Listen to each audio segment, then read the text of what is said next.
네, 오늘 제가 여러분에게 전해드릴 하나님의 말씀 제목은 대언자들을 통해 외친 그 말들을 너희가 들어야 하지 아니하겠느냐라는 이런 제목을 가지고 말씀을 나누도록 하겠습니다. 우리 제목만 또 함께 읽어보도록 하겠습니다.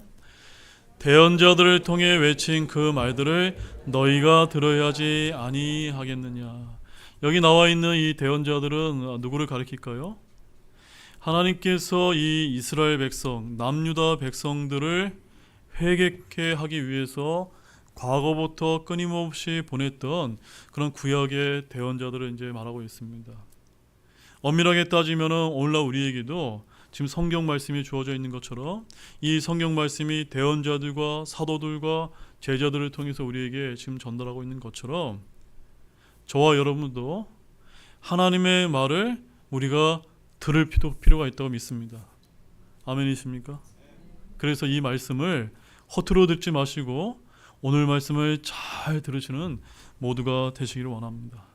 자, 여러분들이 이제 오늘 말씀이 이제 스가랴서 말씀인데요. 스가랴서 맨 앞장에 보면 스가랴서의 개요가 나옵니다. 거기 개요에 보게 되면은 이 스가랴서의 배경을 우리가 알 수가 있는데, 자, 이 소선지서 중에서 이 스가랴서 말씀은 바벨론 포로에서 1차로 귀환하여 성전 재건을 하다가 중단하고 실망에 빠져 있는 유다 백성에게 주신 말씀이다라고 기록되어 있는 것을 우리가 이제 볼 수가 있습니다. 자, 그럼 이제 오늘의 본문의 말씀의 배경을 제가 조금만 더 여러분들에게 말씀을 먼저 드리자면, 자, 본문 1절과 3절 말씀을 이제 우리가 방금 전에 읽었는데, 이 말씀은 바로 다리오 왕 제4년 9월에 베델 사람들이 제사장들과 대언자들에게 대표자를 보내어서 당시까지 지켜왔던 5월 금식을 계속 시행해야 하는지의 여부를 물은 사실을 기록하고 있는 것입니다. 여기서 5월 금식이란 뭔지 아십니까? 5월 금식이란 바로 예루살렘 성전이 바벨론 군대에 의해 파괴된 BC 586년 5월 7일의 사건을 기념하여 애곡하며 지키던 금식을 뭐라고 부른다고요? 당시에 5월 금식이다. 왜 5월 금식입니까? 예루살렘 성전이 5월 달에 파괴됐기 때문에 그것을 애곡하면서 금식했던 것을 이제 가리키는 것입니다.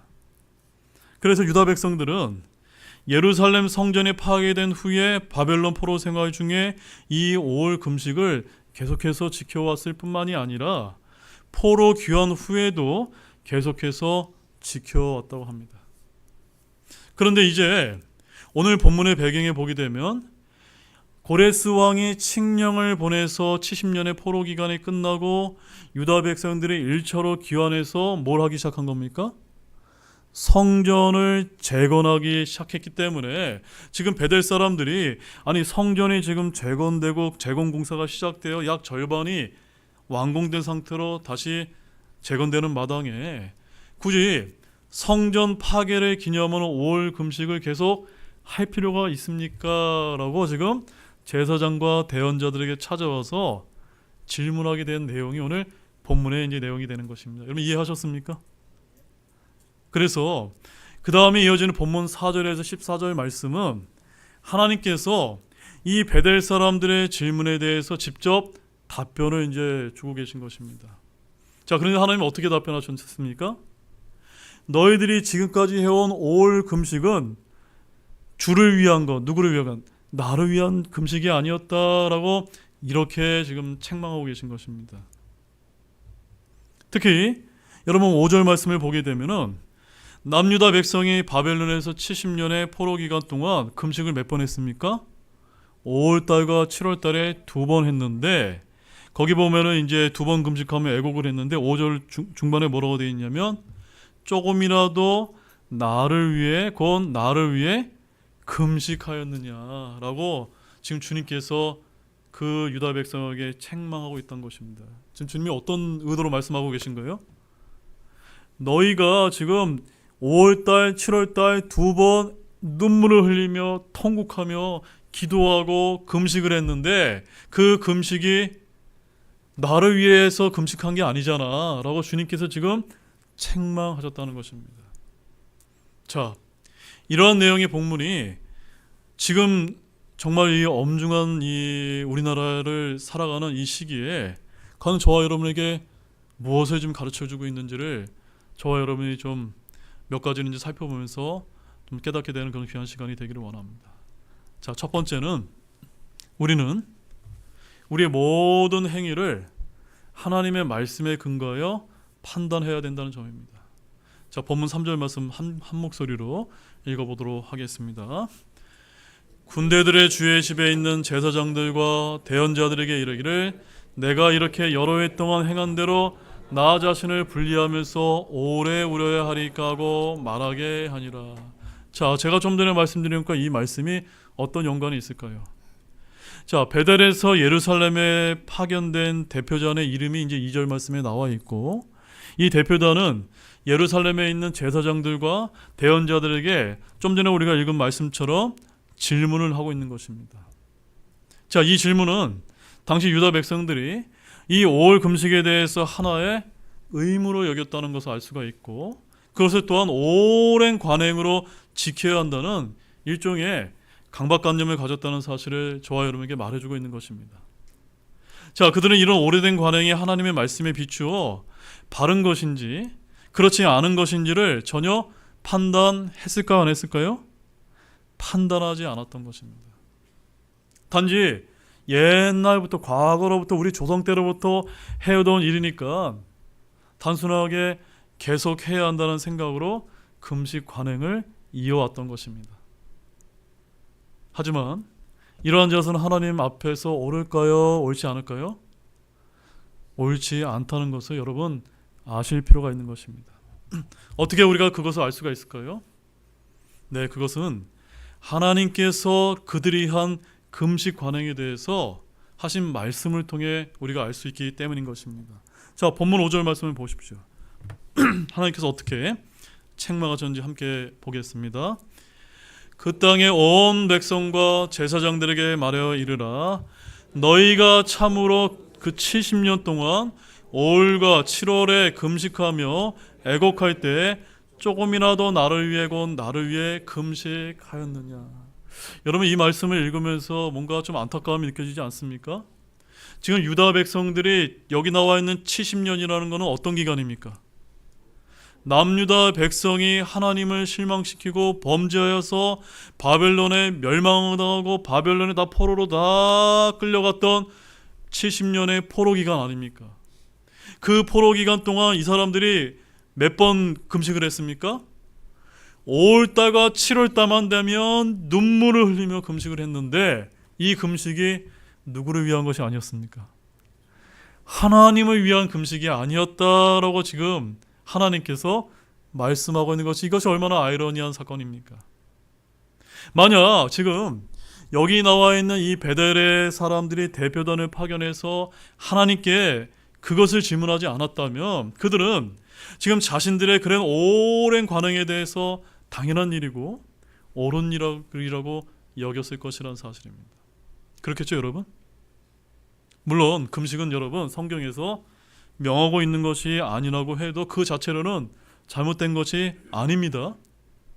성경을 보면 주의 백성들은 절박한 상황이나 회개가 요청되는 상황에서 금식을 하곤 했고, 그에 대해 하나님은 금식을 금하지 않으셨습니다. 오히려 금식하며 드리는 백성들의 간절한 기도를 들어주실 때가 많았습니다. 그러나 지금 이들의 문제가 뭔지 아십니까? 이들의 문제는 그 금식 그 자체에 있는 것이 아니라 금식을 뭘로 여겼던 것입니까? 하나의 전통이요 오랜 관행으로 시행해 왔다는 사실인 것입니다. 여러분, 예수님의 공생의 당시에도 유대에서는 오래된 금식 관행이 있었다는 사실 알고 계십니까? 누가복음 18장을 보게 되면 바리새인과 세리의 기도 장면을 우리가 볼 수가 있는데, 바리새인은 자랑하듯이 하나님께 다음과 같이 기도한 바가 있습니다. 어떻게 기도했을까요?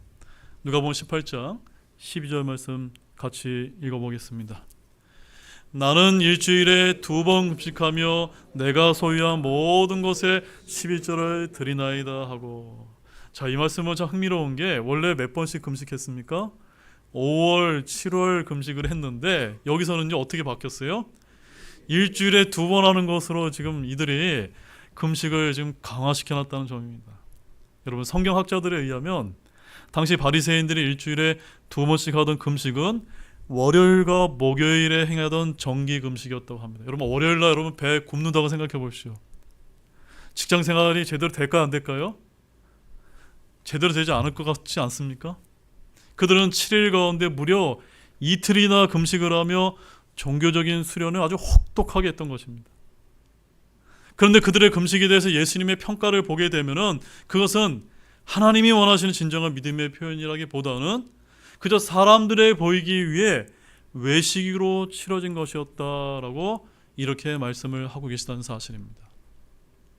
자, 다음 말씀 보시죠. 마태복음 6장 16절 말씀, 예수님이 하신 말씀인데 함께 또 보십시오. 또한 너희는 금식할 때 위선자들처럼 슬픈 기색을 보이지 말라. 그들은 금식하는 것을 사람들에게 보이려고 자기 얼굴을 흉하게 하느니라. 이처럼 그들의 금식 관행이 하나님 앞에서 바른 것이라고 말할 수 있을까요, 여러분? 그들은 하나님 앞에서 검증도 하지 않은 채 잘못된 관행은 아무렇지 않게 답습하고 그것을 자랑거리로 내세우면서 심지어 금식하지 않은 사람을 지적하고 정죄하는 근거로 삼았다는 사실입니다. 여러분, 오늘날에도 우리도 아무런 검증도 없이 무조건 행하는 잘못된 종교적인 관행이 얼마든지 있을 수 있을까요, 없을까요? 얼마든지 있을 수 있다고 저는 생각이 됩니다. 심지어 그것은 교회 안에서도 얼마든지 벌어질 수가 있습니다. 우리가 이처럼 무가치한 일, 헛된 수고, 더 나아가 우리에게 해악이 되는 오랜 관행으로부터 자유할 수 있고 참으로 유익이 되고 덕이 되는 일을 분별하여 행할 수 있는 길이 있다는 사실 알고 계십니까? 그것이 어디에 있을까요? 그것이 어디에 있을까요? 아무도 답하시는 분이 없군요. 그것은 바로 여기에 있습니다. 어디에 있는 것입니까? 예, 성경에 있는 것입니다. 하나님의 참되고 바른 말씀을 올바르게 이해하고 그 말씀에 비추어서 매사를 판단한다면 우리는 무가치하고 유익 없는 모든 일로부터 자유해질 수 있다라고 믿으시기 바랍니다. 디모데후서 2장 15절 말씀, 디모데후서 2장 15절 말씀, 우리 바이블 빌려버에게 굉장히 중요한 말씀입니다. 한 목소리로 읽어보겠습니다. 너는 진리의 말씀을 바르게 나누어 너 자신을 하나님께 인정받은 자로 부끄러울 것이 없는 일꾼으로 나타내도록 연구하라. 네, 여러분, 하나님께 다 인정받기를 원하십니까? 우리가 하나님께 인정받기 위해서 믿음 생활하는 거 아닙니까? 그런데 하나님께 인정받기 위해서 어떻게 해야 된다고요? 하나님의 말씀 바르게 나누어서 어떻게 해요? 스터디, 연구하고 공부하고 하나님의 말씀을 가까이 해야 된다는 겁니다. 근데 개역 성경에 보니까 힘쓰라고 되어 있는 것입니다. 그래서 우리가 다른 일반 교회 가게 되면은 그렇게 열심히 봉사하다가 하나님의 말씀을 잘 공부하지 못해서 지쳐서 이렇게 이제 독립심리에 오신 분들이 얼마나 많은지 모릅니다. 성경은 저와 여러분을 하여금 바른 믿음과 바른 교리를 더 굳게 지키게 하고 그릇된 관행을 맹목적으로 추정하지 않을 영적 분별력을 주신다고 믿으시기 바랍니다.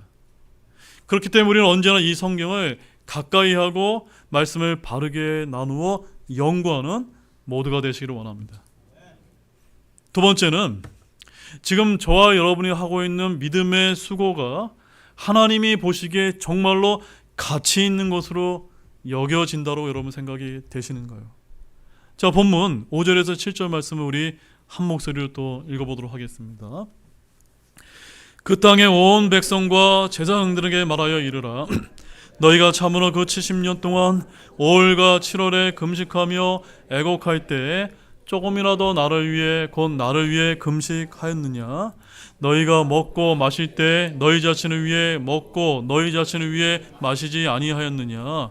예루살렘과 그곳의 사방 도시들의 사람들이 거주하며 번영 속에 지낼 때 남쪽과 평야의 사람들이 거주할 때 주가 이전에 대언자들을 통해 외친 그 말들을 너희 들어야 하지 아니하겠느냐 하시니라. 네, 오늘 설교 제목의 말씀이 여기 담겨져 있습니다. 여기서 하나님께서는 그들의 70년 동안 포로 기간 동안 5월과 7월 달에 해온 금식과 애곡에 대해서 친히 답변해 주신 말씀입니다. 그런데 유다 백성들은 금식을 하되 단지 음식을 금한 것에 그치지 않고 뭐까지 했습니까? 심히 애곡했다라고 말씀하고 있습니다. 여러분, 하나님 이에 대해서 뭐라고 말씀하고 계십니까? 그러한 금식, 그러한 애곡이 주를 위한 것이 아니라고 말씀하고 계십니다. 달리 말하면 그들의 금식은 하나님 앞에서 무의미하고 무가치한 것이라는 말입니다. 이런 하나님의 말씀은 당시 유다 백성들뿐만이 아니라 이 말씀을 접하는 지금 우리 모두에게도 매우 충격적인 그런 말씀이 아닐 수가 없습니다. 그러나 오늘 우리도 영적인 수고요, 하나님을 위해 한 희생이라고 여기며 행하는 일들에 대해 얼마든지 이러한 평가를 주님 앞에서 받을 수 있다는 생각으로 살아가야만 되는 것입니다. 즉, 여러분이 죽도록 하나님 앞에 정말 이것이 주를 위한 일이라고 열심히 기도하고 열심히 한다고 헌신하고 애썼는데, 그것이 나중에 내가 그리스도의 심판석 앞에 갔을 때 주님께서 뭐라고 얘기하시는 겁니까?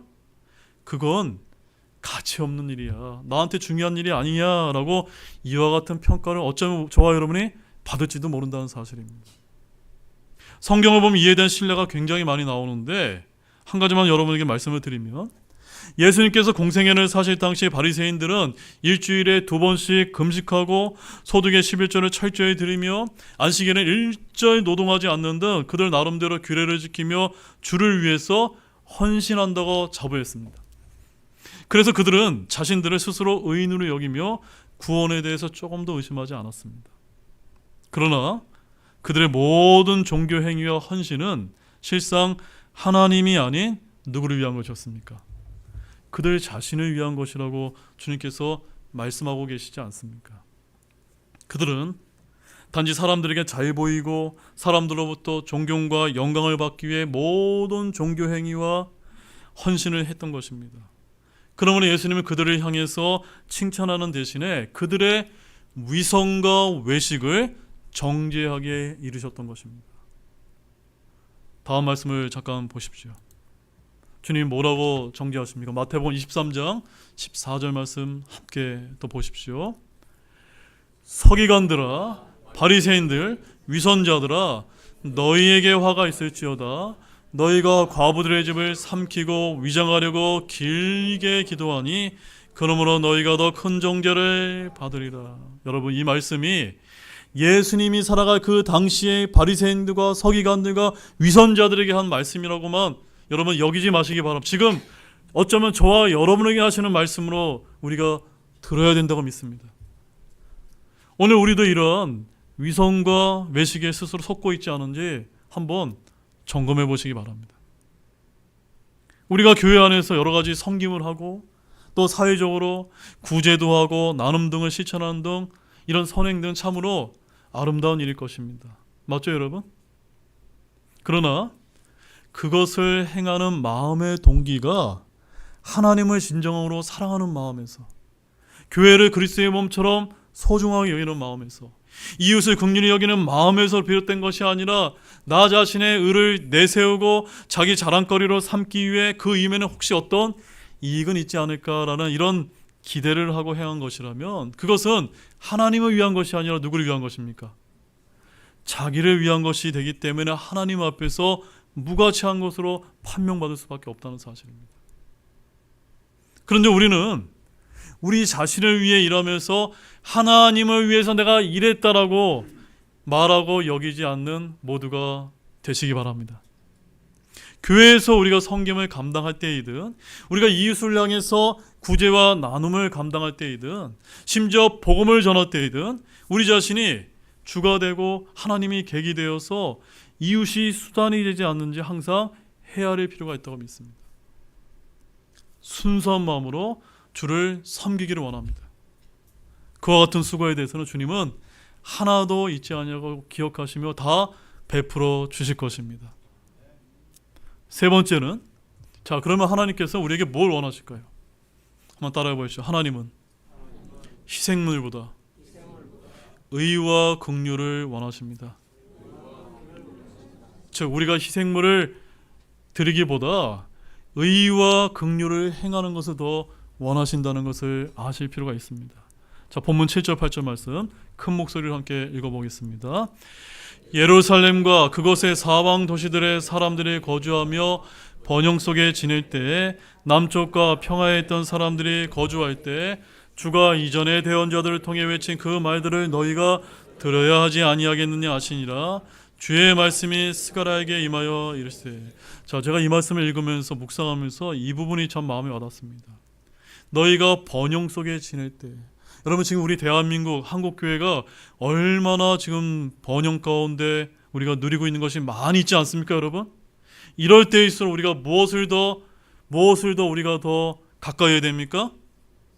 하나님이 하신 말씀을 더욱더 가까이 해야 된다는 이 말씀을 여러분 새겨 들으시기 바랍니다. 먼저 7절 하반절 말씀을 보게 되면 주님 뭐라고 말씀하시죠? 주가 이전에 대언자들을 통해 외친 그 말들을 다른 사람이 아니는 너희가 들어야 하지 아니하겠느냐라고 지금 유다 백성에게 말씀하고 계신 것입니다. 이 말씀의 의미가 무엇일까요, 여러분? 이는 스가랴 당시 백성들이 하나님께서 과거의 대언자들을 통해서 외치신 말씀에 순종했어야 된다는 것입니다. 지금 그들의 질문은 오래 금식을 계속 해야 하느냐라는 것이었는데 지금 주님은 뭐라고 말씀하고 계시죠? 그게 중요한 게 아니라 내가 옛날에 대언자들을 보내서 내게 너희들에게 가르쳐준 그 말이 있지 않니? 그것을 너희가 기억해야 된다고 말씀하고 계신 것입니다. 이런 말씀이 의미하는 바가 또 무엇입니까? 그것은 단지 당시 백성들과 하나님의 관심사가 전적으로 같습니까? 다릅니까? 다르다는 것을 지금 보여주고 있는 것입니다. 단적으로 정리하면 당시 백성들은 어디에 관심이 있습니까? 금식으로 대변되는 종교 의식에만 관심이 있었다면 하나님의 관심사는 어디에 있습니까? 대언자들을 통해 외친 말씀으로 대변되는 순종하는 삶에 관심이 있으셨다는 사실입니다. 자, 이것을 감안할 때 스가랴 당시 백성들은 하나님의 뜻을 바르게 헤아리지도 못하였고 하나님께서 뭘 관심하고 계신지 전혀 이해하지 못했음을 보여주고 있는 것입니다. 그런데 이러한 경향은 단지 당시 백성들만이 아니라 바벨론에 멸망을 당하기 전 유다 백성들 역시도 동일하게 갖고 있었던 잘못된 태도였던 것입니다. 즉 바벨론의 멸망을 당하기 전에 백성들은 하나님께서 의를 행하며 정의와 진실을 추구하고 이웃에 대해서 긍휼을 행하라고 대언자들을 끊임없이 보내면서 권고하셨지만 그들은 이 말을 들었습니까? 안 들었습니까? 이들을 외면하고 무관심한 채 자신들이 안고 있는 문제들, 마음에 자리 잡고 죄책감과 현실 속에 닥치는 무수한 위기든 모든 것을 오로지 희생제사와 절기준수만을 통해서 해결하려고 했던 것입니다. 즉 자신의 근본적인 문제는 고치려 하지 않고 회개하지 않고 그저 어떤 일종의 종교 행위를 통해서만 내가 이것을 보상받으려고 했던 것입니다. 그들은 그것으로 실제 모든 삶의 문제가 해결될 것으로 기대했던 것입니다. 그러나 우리가 알듯이 그들은 이처럼 그릇된 생각을 고집함으로 바벨론의 멸망을 당하는 혹독한 대가를 치러야만 됐다는 사실입니다. 본문에서 하나님께서 이를 상기시키는 것은 바로 스가랴 당시 백성들도 과거 멸망을 당했던 이전 조상들의 전철을 밟지 않고 하나님께서 진정 원하시는 것을 헤아려 올바른 길로 가게 하시기 위함이라고 할 수가 있는 것입니다. 여러분, 하나님께서 이전의 대언자들을 통해 외친 것, 곧 백성들에게 요구하신 것이 있는데 그것이 9절과 10절에 명시되어 있습니다. 함께 우리 본문 9절 10절 말씀을 함께 우리 읽어보도록 하겠습니다. 군대들의 주가 이같이 말하노라 이르노라 진실한 재판을 집행하며 저마다 자기 형제에게 긍휼과 동정심을 베풀고 과부와 아버지 없는 자와 타국인과 가난한 자를 압제하지 말며 너희 중에 아무도 마음속에 자기 형제를 대적하려고 악을 꾀하지 말라. 여러분 이 말씀을 읽으면서 이게 과거에 남유다 백성들에게 하신 말씀으로만 여러분 받아들인다면 그것은 큰 오산이라고 믿습니다. 지금 우리 한국 교회가 지금 엄청난 번영 가운데 큰 이런 교세를 누리고 있지만 왜 지금 이 시대가 옛날보다 더 믿음 생활하기가 어려워진 이유가 어디에 있습니까? 바로 여기 나와 있는 하나님의 말씀을 우리가 듣고 순종하지 않았기 때문이라고 저는 믿습니다. 이 말씀을 한마디로 요약하면 의와 긍휼을 행하라 였다는 사실입니다. 뭘 행하라고요? 의와 긍휼을 행하라는 것입니다. 이런 하나님의 관심과 요구는 우리가 믿음의 표대로 삼고 순종해야 될 예수 그리스도의 가르침 속에 그대로 재현되고 있는 것입니다. 즉 예수님께서 공생애를 사실 당시 형식적인 신앙, 종교의식에 얽매여 사는 서기관과 바리새인들의 그릇됨을 지적하시면서 지금 마태복음 23장 23절에 예수님께서 뭐라고 지적하고 계십니까? 같이 읽어보겠습니다. 서기관들과 바리새인들 위선자들아 너희에게 화가 있을지어다. 너희가 박하와 회양과 근처의 11조는 바치면서 율법의 더 중요한 문제들이 판단의 공의와 긍휼과 믿음은 등한시하였도다. 너희가 이것들도 행하였어야 하며 다른 것들도 행하지 않은 채 내버려 두지 말아야 하느니라고 하신 말씀, 바로 그것이 바로 예수님이 말씀하신 바로 그것인 것입니다.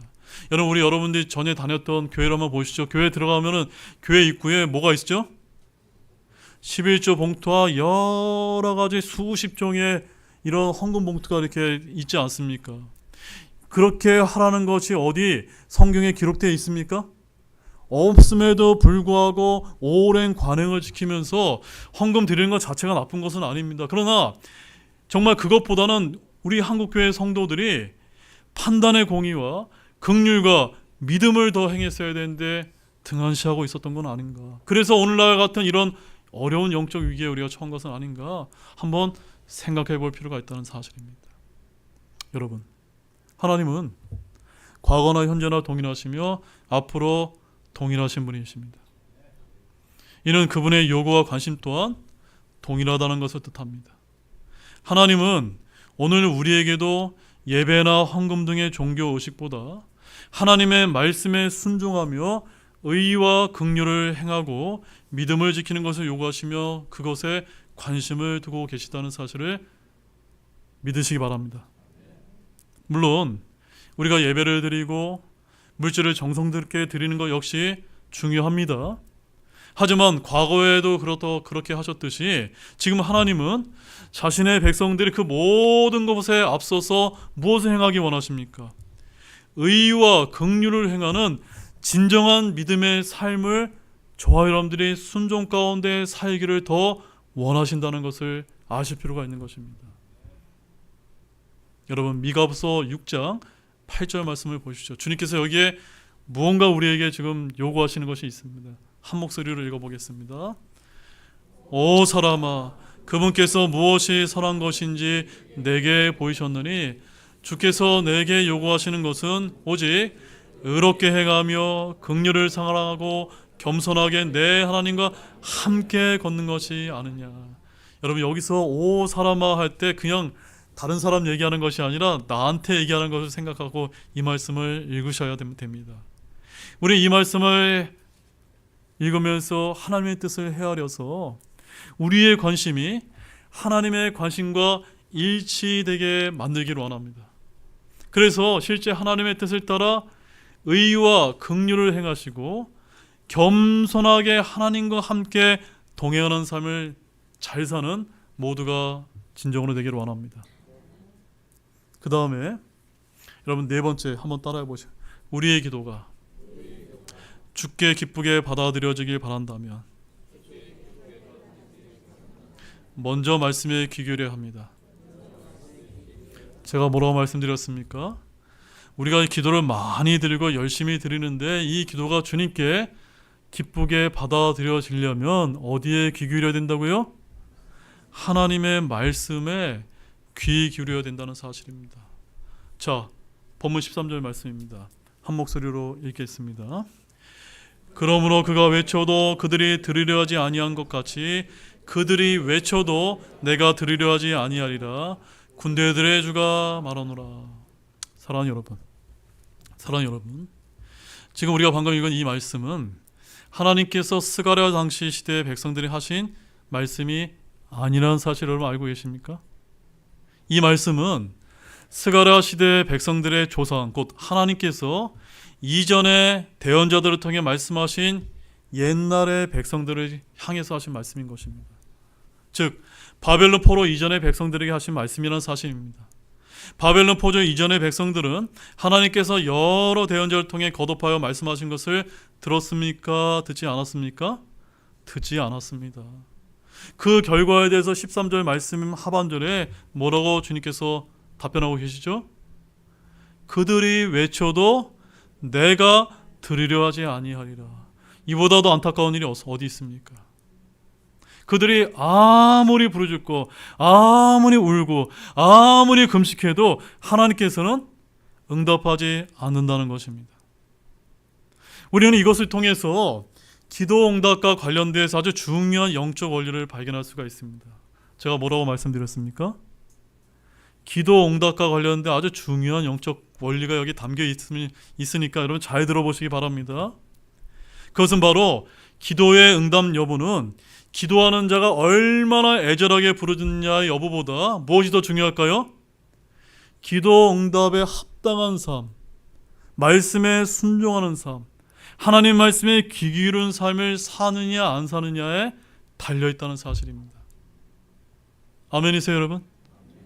실로 하나님은 자신의 말씀을 듣지 아니하는 자, 불순종하는 자의 부르짖음이나 간구는 들으실까요? 듣지 않으실까요? 듣지 않으신다는 사실입니다. 잠언에서는 이에 대해서 잠언 1장 24절과 26절 이렇게 주님께서 알려주고 계십니다. 함께 읽어보겠습니다. 내가 불렀으나 너희가 거절하였고 내가 내 손을 내밀었으나 아무도 중시하지 아니하였으며 도리어 너희가 내 모든 권고를 무시하고 내 책망을 전혀 원치 아니하였으므로 나도 너희의 재난을 볼 때 웃을 것이며 너희의 두려움이 닥칠 때 조롱하리니. 참으로 여러분 두려운 말씀이 아닐 수가 없는 것입니다. 어쩌면 우리에게 재난이 오고 두려움이 임했을지도 모르는데 하나님께서는 우리의 어떠함 때문에 우리의 기도를 듣고 계지 아니하실지도 모른다는 이런 말씀이 얼마나 우리에게 두려운 말씀이 아닐 수가 없는 것입니다. 사랑하는 여러분, 하나님께서 우리의 말씀을 듣지 않는 자의 기도를 듣지 아니하시고 말씀을 듣는 자의 기도를 들으신 것은 너무도 당연한 것입니다. 여러분, 기도가 뭘까요? 기도는 하나님과의 대화가 아닙니까? 맞습니까 여러분? 따라서 기도란 이 대화이기 때문에 절대 일방적일 수가 없습니다.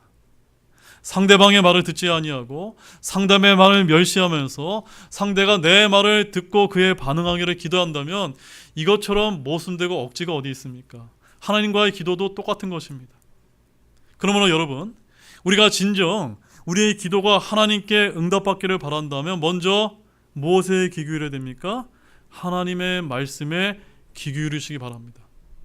성경을 통해 하나님의 뜻을 베푸시는 하나님의 말씀을 올바르게 나누어서 연구하고 그 말씀에 어떻게 하면 내가 순종하는 삶을 살 수 있을지에 관심을 가져야만 되는 것입니다. 끊임없이 관심을 가져야 됩니다.